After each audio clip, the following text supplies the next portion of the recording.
بسم اللہ الرحمن الرحیم۔ السلام علیکم ورحمۃ اللہ وبرکاتہ۔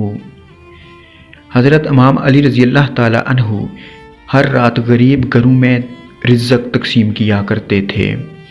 ایک دن آپ رزق تقسیم کرتے کرتے ایک جگہ پہنچے تو دیکھا ایک شخص دودھ پی کے فوراً سو رہا تھا۔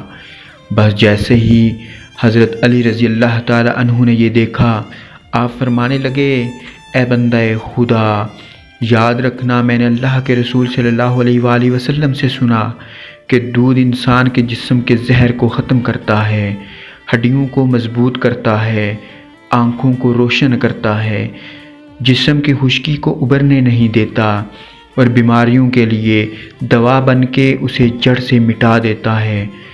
لیکن یاد رکھنا یہ تب ہوتا ہے جب دودھ کو صحیح وقت پر پیا جائے، ورنہ یہی دودھ جسم کے لیے بیماریوں کی وجہ بنتا ہے۔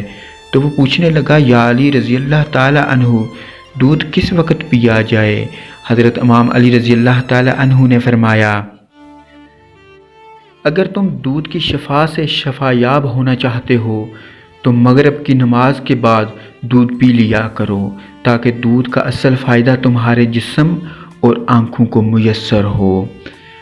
السلام علیکم ورحمۃ اللہ وبرکاتہ۔